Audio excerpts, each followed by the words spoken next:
Hi, this is Maria Liberati from the Basic Art of Italian Cooking book series and blog. And today I'm sharing a menu from my Gourmand World Award winning book series. It's actually a great menu for a Tuscan picnic for the summer or the fall.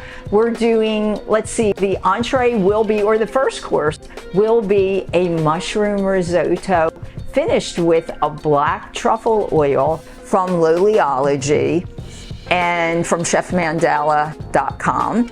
And let's see, our dessert will be a cookie, which is a traditional Italian cookie called brutti ma buoni. So if you want to know what that means, it means ugly but delicious. And they really are. They're not really beautiful cookies, but they are delicious.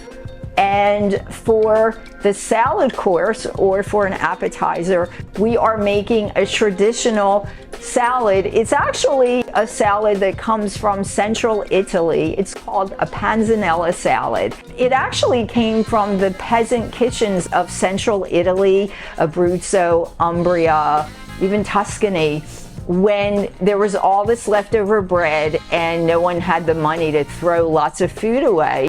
The wives would reuse the bread and soak it in water and vinegar and flavor it up, and they would give this bread salad to their husbands to take to the fields while they were working in the ditches. And the word panzanella comes from, well, zanella is actually a word that means a ditch. Pan is the bread, so it's called a panzanella salad. So it does have a lot of history, and it's a delicious salad. Many of the world's best restaurants serve this salad. It is just delicious. So if you're ready to cook with me, andiamo.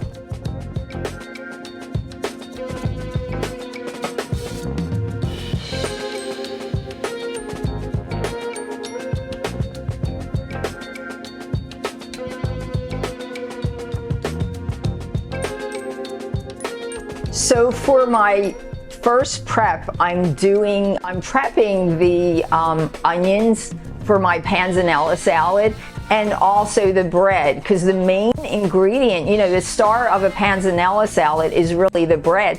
And interestingly enough, in America, we all serve our salads before we eat, but panzanella salad and any salad in Italy is served as the final course before the dessert. So keep that in mind if you want to do an authentic Tuscan picnic. Okay, so what we did was we sliced the onion finely. It's a red onion. It gives the dish a lot of color. We sliced the red onion finely, and I'm actually soaking it in a 1/4 cup of water with a 1/4 cup of my white wine vinegar from Modena, from Loliology. So I'm soaking that with the bread. I sliced up 6 slices of this Italian. It's got a really good consistency. You need to do that. You can't just use like regular American white bread, or it just gets really, really mushy. So I sliced up the bread. You want something of a good consistency. Day-old bread is great. If you have day-old bread, you can use it. And what we're doing is, again, remember, panzanella salad, the flavoring comes from the flavored bread and the onions. So what we're doing is we're going to soak the bread with a cup of water, and then, as I said, white wine vinegar from Modena. It's actually a white balsamic vinegar from Modena, from Loliology. And we need to let this soak. I'm doing this actually first because as I'm prepping this whole menu, we need to let the bread and the vinegar soak for about 30 minutes to get that flavor, and that's what's really going to flavor the whole salad. I'll be back in a couple minutes.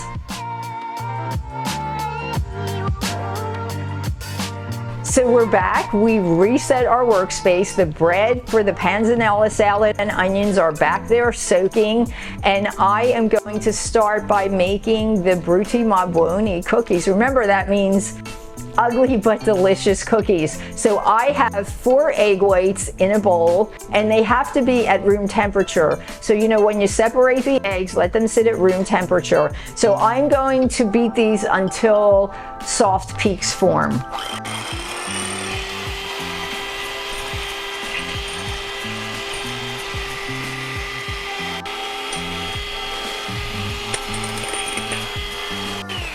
There we go. So, yep. And you don't want to overbeat your egg whites. So make sure when the soft peaks form, see there's like little soft peaks, you stop. And we're going to add in our sugar. So we have 3/4 cup of sugar. And we're going to beat this again just for about a minute or two until the sugar is blended in.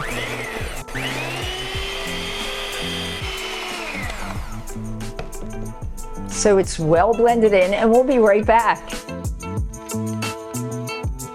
So I stopped the mixer, and now I'm putting in a tablespoon of unsweetened cocoa powder, 3 tablespoons of all-purpose flour, and I have a tablespoon of vanilla and a tablespoon of amaretto. If you don't have amaretto, you can really choose to use any other flavoring that you like. So now we're going to put on the mixer again just for about a minute to make sure that all gets blended in nicely.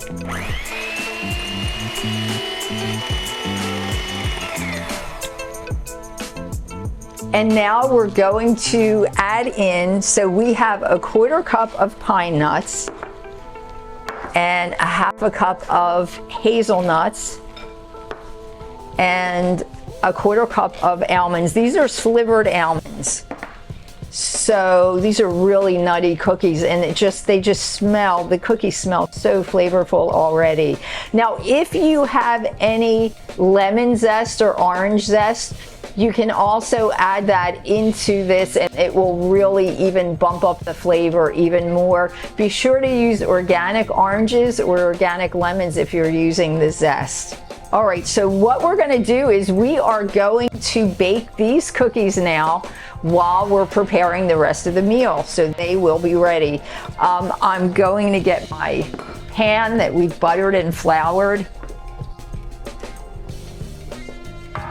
Now, one of my favorite things to do is we buttered and floured this pan, but if you want to avoid the mess of buttering and flouring, grab some parchment paper, wet the bottom of the pan just slightly, stick the parchment paper down, and you can just cook the cookies right on top of the parchment paper. Once they're baked, you can just pick up the parchment paper and cool the cookies that way. But today we are buttering, we buttered and floured the pan. So I'm going to drop these cookies by spoonfuls, and the oven was preheated to 325. So place them about 2 inches apart because they will spread out. And you can make them as big or as small as you want, depending on how many guests you're going to have. You know, if you want to make them a little bit smaller.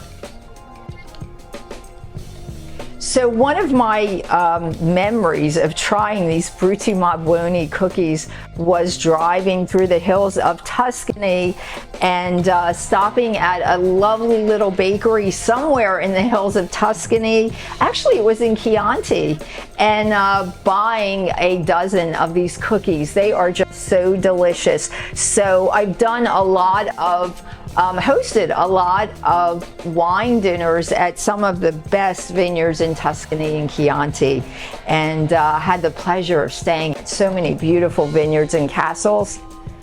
So this is really a food memory for me, making these cookies.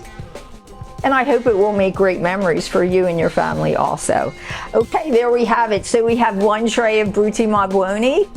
You're going to, as mentioned, put them in the oven at 325, and these should cook for about 30 minutes, but after 25 minutes, check them, make sure they're not burnt, and they may be done in 25 minutes. So as I said, check them 25 to 30 minutes, and they'll be done. And then you're going to transfer them onto a wire rack to cool before serving. So let's put them in the oven.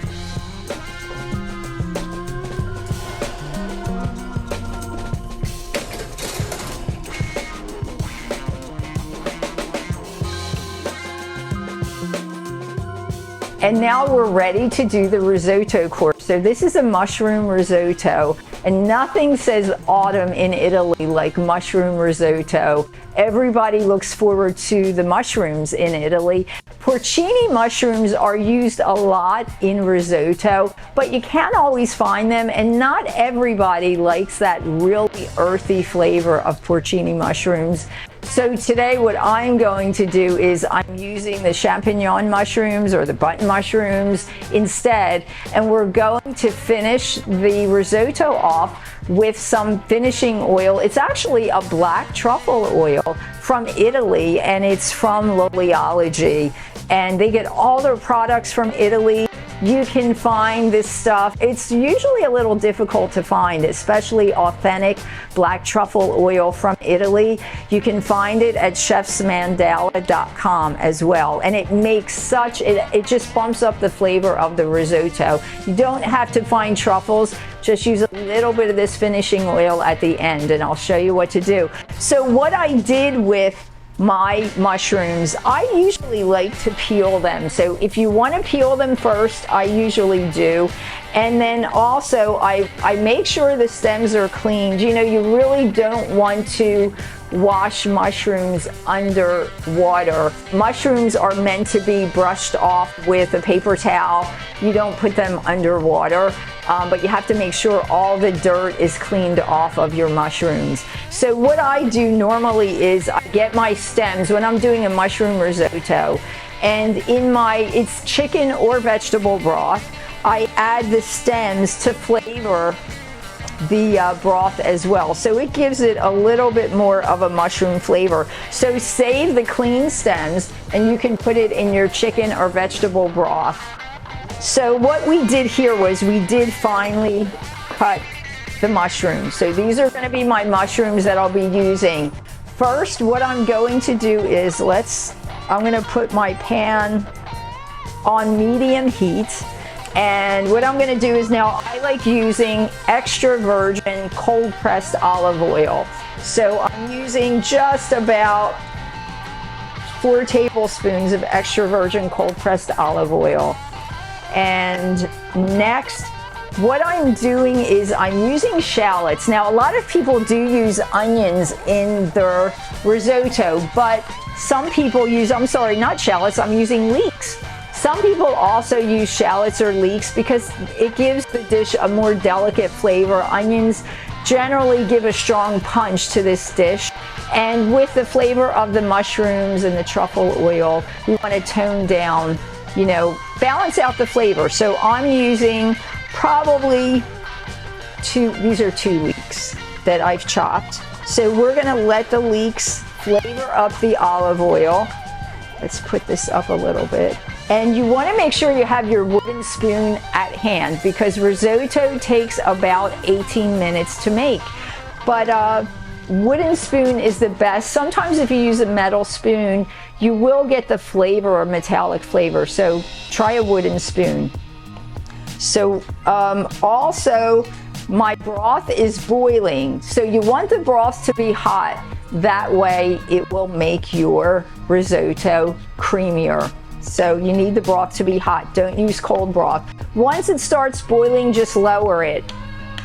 Okay, so we are sauteing the leeks in the olive oil just till they start to turn a little golden. You don't want to burn the leeks, or if you have onions, because it will give your risotto a burnt flavor, and you don't want that. Okay, and then once these have flavored up my olive oil, I am going to add in my rice. And one of my favorite ingredients to put in my risotto, it makes a big difference. Not everybody does, but if you try it, you will never go back, is white wine. So I am putting some white wine. It's just a dry white wine. You can even put a dry champagne or a dry Prosecco. If you're going to serve this dish with Prosecco or champagne, put some in the dish first. All right, so I'm going to lower the pan. I don't want my leeks to burn. And we are going to toast the rice. And it should toast. You should see it get a little brown. So toast the rice first. before you start adding in any of the other ingredients. So my first ingredient is going to be the white wine. And the reason for that is the white wine will add a flavor, but the alcohol will totally burn off. Now this is also a great, it takes 18 minutes, and I know a lot of people say, oh, I don't want to make risotto, I have to stand in front of a pan stirring. But if you have a family you want to cook with, friends you want to cook with, it makes a fun dish. Take turns stirring it. You can do that. It can be a fun dish to make. You don't have to do it yourself, and you shouldn't have to do it yourself unless you want to. So ask whoever you're sharing the dish with to take turns stirring the rice with you. And I don't know if I mentioned it, but to make real risotto, you need either arborio or carnaroli rice. You can't make a creamy risotto with just plain white rice. You need arborio or carnaroli rice. Okay, and now we're adding in about a half a glass of white wine. Now the trick with risotto is that it shouldn't be like a soup. So the rice absorbs the liquid, and the idea is that you add in the liquid once all the liquid that you put in is absorbed. And you should time risotto. The traditional risotto does take about 18 minutes. So what you should do is put your timer on for 18 minutes, and each time the liquid has absorbed, add in about another ladleful of liquid. Keep stirring it, and you keep repeating the process until the 18 minutes are up. Taste the risotto. I like my risotto al dente. Not everyone does. So taste it. If it's not soft enough, keep cooking it. Add in a little more liquid until you get the consistency that you like. And one way to tell the perfect cooking time for your risotto is whatever rice that you buy, the arborio or carnaroli, most of the manufacturers know how long that rice should cook. Look on the back of the package, and that will tell you the suggested amount of time for that particular rice. So we are still waiting for my liquid to absorb. I'm going to put this up a little bit higher. And once this liquid is absorbed, we are going to put in the mushrooms. And this is such a perfect dish, as I mentioned, to serve for a Tuscan picnic. Mostly everyone loves risotto. You can also, if you don't like mushrooms, you could add in peas. If you have leftover vegetables, skip the mushrooms, add in another vegetable. It's great with asparagus. Any vegetables that are in season make a great choice for your risotto. This is actually one of my favorite dishes to make, risotto. Usually mushrooms and truffle, with either real truffles at the end shaved on top, or, as I mentioned, the finishing oil from Loliology from chefsmandela.com. So that's how we're getting our truffle flavor in this risotto. And risotto, actually many years ago, people in the south of Italy really used mainly pasta. They didn't serve risotto. Risotto was more of a dish in the north of Italy. Now it's served everywhere. Pasta was kind of a southern thing, and but now, yes, risotto has made its way all across the continent. All right, so now I'm going to lower. First, I'm going to add in my mushrooms. And now I'm going to start adding in the liquid so that the mushrooms and the rice will cook at the same time. Many parts of Italy start the risotto with butter instead of oil. I like to just add a pat of butter at the very end to give it a buttery flavor, but I like to use olive oil since butter has a really low burning point. And in the south of Italy, they tend to use olive oil more than butter. Now, if you're in the north, you might find people starting the risotto and making it with solely butter, not any olive oil. I actually lived and studied Italian cooking in more of the south, and my family's from the south. So I tend to like using olive oil wherever I can, and just a little bit of butter. But as mentioned, in the north, they tend to favor lots of butter. We're going to let this cook down until the liquid is absorbed. And you want to make sure that you do have a ladle nearby so you can ladle out the hot broth into this. And don't put any of the stems into the risotto. Just leave the stems in the broth for flavor.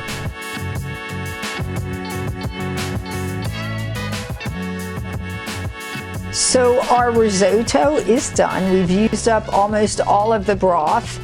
And it is a little al dente, but it's definitely done. And as mentioned, I started this dish using extra virgin cold pressed olive oil. And now, just to give it that more buttery, creamier flavor, I'm just going to add in about a tablespoon of butter before we plate it up. Oh, this smells so good. It's so fragrant. Just melt the butter in. You know, if you like more butter, you can. But it really, again, you need to keep all your flavors balanced. That's really one of the tricks of Italian cooking. Flavors are all balanced. Okay, 1 tablespoon is definitely enough. Now I used a cup of rice, which yields 4 small servings. But if you wanted to, you know, you could do this for 2 people. So we're going to plate this up, and then I'm going to use some of my finishing oil.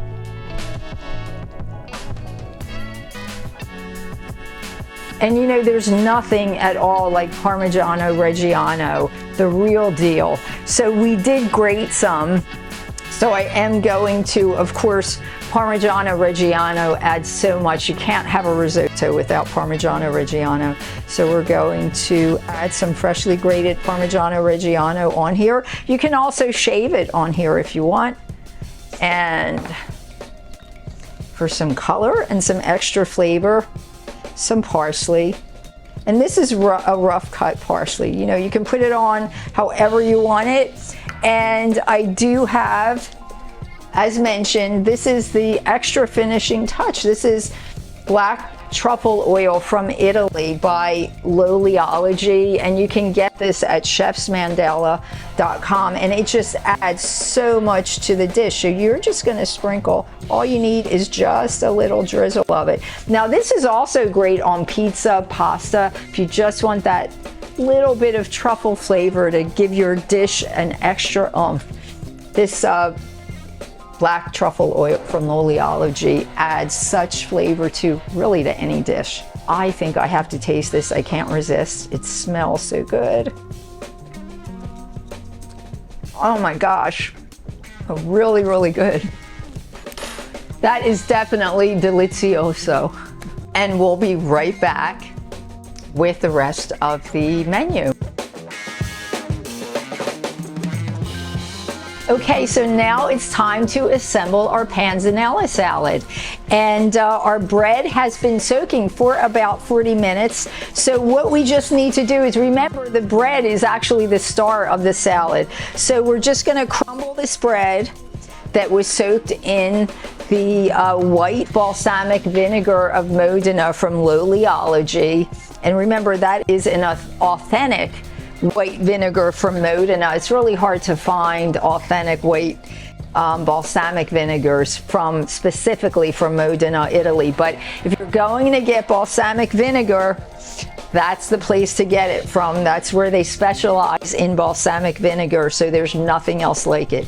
Okay, so we're crumbling first the bread, and remember, you have to get bread that has a really nice consistency so it doesn't get mushy. And this did not, which is great. We let it soak for just about 40 minutes. And this is one of the few salads that does not have lettuce in it, because people that lived in Italy many, many years ago couldn't always afford the things that we have and take for granted. So they made the salad with whatever they had. And most people grew tomatoes, grew cucumbers, onions, and of course basil. So I am taking off the crust, so you could actually leave it in if you want to, but I'm favoring taking off the crust. Okay, there we go. So I put my bread in. Next is, remember we let the onions soak in the white balsamic vinegar, again from Liliology, and water. So it was half white balsamic vinegar from Modena from Liliology and half water. I think it was about a 1/4 cup of each. So we're going to put this in, and this makes such a beautiful presentation. And next we'll add in our cucumbers. And the traditional thing is to cut the cucumbers into half-moon shapes. And next we're going to add in our tomatoes. Now, I used grape tomatoes. You can use cherry tomatoes. You can also use fresh tomatoes from your garden and just chop them into cubes. The fresher, the better. And next we're going to add in some roughly cut fresh basil leaves. Basil just gives it such a flavor. Oh, I love smelling basil. Oh my goodness. Just reminds me of being in the mountains of Italy so much. Okay, so now usually, we have to add some pepper, a little bit of black pepper. You can, if you have a grinder, grind the black pepper on. A little bit of salt. I don't like adding too much salt to my dishes, but I do add a little bit. So normally you would put this in the fridge and let all those flavors kind of meld together for about an hour. Once it's been in the fridge for an hour, you're going to then dress it with about 4 tablespoons of extra virgin olive oil and a little bit more of the white balsamic vinegar from Modena from Liliology. And again, you can get this. It's a really special vinegar. You can get it from chefsmandela.com. And as mentioned, it's from Modena, the place that balsamic vinegar is really made and originated from. And there you have it. So there's the panzanella salad. And remember, in Italy, we serve our salad as the last course, not the first course, because we don't want the risotto or the pasta to get cold. So enjoy. I think I'll try one of the cucumbers. Oh, delicious. Really, really delicious.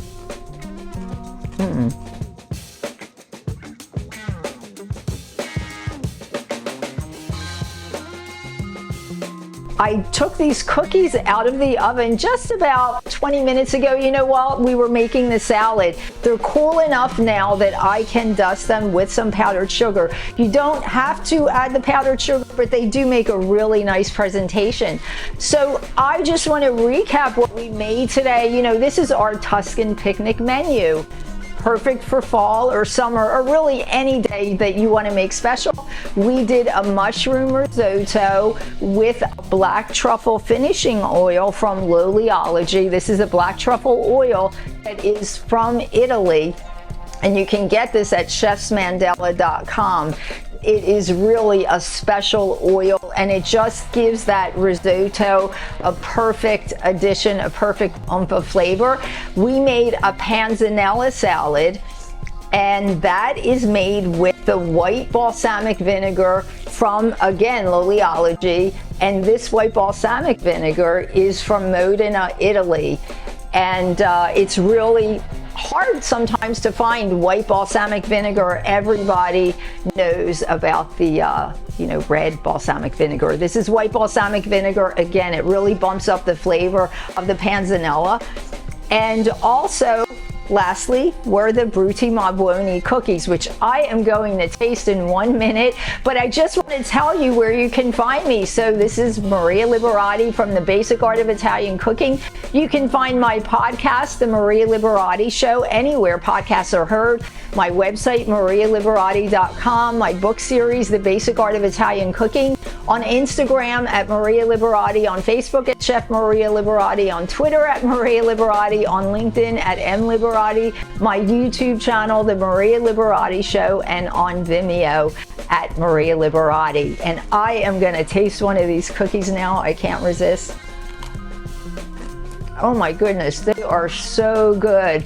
Great to have with espresso or cappuccino in the morning. Ciao. Until next time, peace, love, and pasta.